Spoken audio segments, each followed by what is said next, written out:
اعوذ باللہ من الشیطان الرجیم، بسم اللہ الرحمن الرحیم۔ بات ہو رہی تھی مالک یوم الدین کہ اللہ تعالیٰ روز جزا کے مالک ہیں۔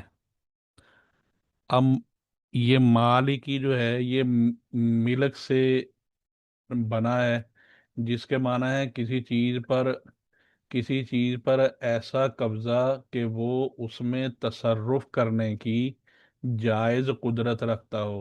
یہ تو ہے ڈکشنری کے اعتبار سے۔ اور دین دین جو ہوتے ہیں، اس کا معنی ہوتا ہے جزا دینا، بدلہ دینا۔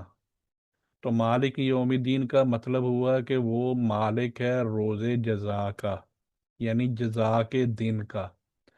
اب روز جزا میں ملکیت رکھنے والا، وہ ملکیت کس چیز پر ہوگی اس کا یہاں ذکر نہیں کیا گیا۔ تفسیر کشاف میں لکھا ہوا ہے کہ اس میں اشارہ عموم کی طرف ہے، یعنی عام۔ مطلب یہ ہے کہ روز جزا میں تمام کائنات اور تمام امور کی ملکیت صرف اللہ تعالیٰ ہی کی ہوگی۔ اب روز جزا کی حقیقت اور اس کی عقلی ضرورت پر بات کر لیتے ہیں۔ تو یہاں چند باتیں قابل غور ہیں۔ اول یہ کہ روز جزا یعنی جزا کا دن، یہ کس دن کا نام ہے اور اس کی کیا حقیقت ہے۔ دوسرا یہ کہ اللہ تعالیٰ کی ملکیت تمام کائنات پر جس طرح جزا کے دن میں ہوگی ایسے ہی آج بھی ہے، تو پھر جزا کے دن کی کیا خصوصیت ہے کہ اس کے ساتھ ملکیت کا ذکر، یعنی اہمیت کے ساتھ ذکر کیا گیا۔ پہلی بات کا جواب یہ ہے کہ روز جزا اس دن کا نام ہے جس کو اللہ تعالیٰ نے نیک اور برے اعمال کا بدلہ دینے کے لیے مقرر فرمایا ہے۔ لفظ جو ہے یوم الدین یعنی روز جزا، اس سے ایک عظیم الشان یہ فائدہ حاصل ہوا کہ دنیا نیک اور برے اعمال کی جزا اور سزا کی جگہ نہیں ہے، بلکہ یہ ایک دار العمل ہے، یعنی عمل کی جگہ ہے، اور یہ فرض ادا کرنے کا دفتر ہے۔ تنخواہ یا صلہ وصول کرنے کی جگہ دنیا نہیں ہے۔ اس سے معلوم ہو گیا کہ دنیا میں کسی کو عیش و عشرت، دولت اور راحت سے مالا مال دیکھ کر یہ نہیں کہا جا سکتا کہ وہ اللہ کے نزدیک مقبول ہے یا وہ محبوب ہے، یا کسی کو رنج اور مصیبت میں مبتلا پا کر یہ قرار نہیں دیا جا سکتا کہ وہ اللہ کے نزدیک ناپسندیدہ ہے یا مبغوض ہے، مطلب وہ اس کو پسند نہیں کرتے، یا اس پر کوئی مصیبت ہے اللہ کی طرف سے ہے، یا اس کو کوئی سزا ہے۔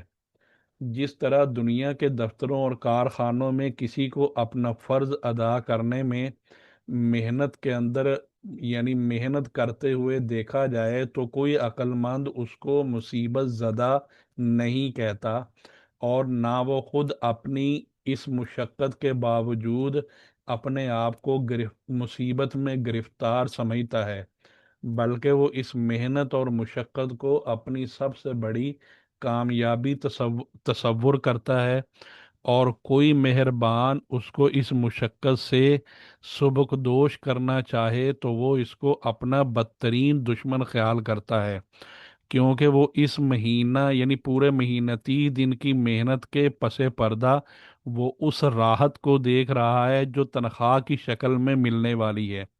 یہی وجہ ہے کہ اس دنیا میں انبیاء علیہم السلام اور انبیاء کے بعد اولیاء اللہ سب سے زیادہ مصیبت اور امتحانات میں مبتلا ہوئے ہیں، اور وہ اپنی اس حالت پر بھی نہایت مطمئن اور بسا اوقات بہت زیادہ خوش نظر آئے ہیں۔ تو الغرض، دنیا کی عیش و عشرت حق اور صداقت کی، اور رنج اور مصیبت بدعملی کی یقینی علامت نہیں ہے۔ ہاں، کبھی کبھی کسی کسی عمل پر کسی عمل کی جزا یا سزا کا ہلکا سا نمونہ دنیا میں بھی ظاہر کر دیا جاتا ہے، وہ اس کا پورا بدلہ نہیں ہوتا، محض اس کو تنبیہ کرنے کے لیے ایک نمونہ ہوتا ہے۔ جیسا کہ اللہ تعالیٰ نے سورہ سجدہ میں ارشاد فرمایا، وَلَنُذِيقَنَّهُم مِّنَ الْعَذَابِ الْأَدْنَىٰ دُونَ الْعَذَابِ الْأَكْبَرِ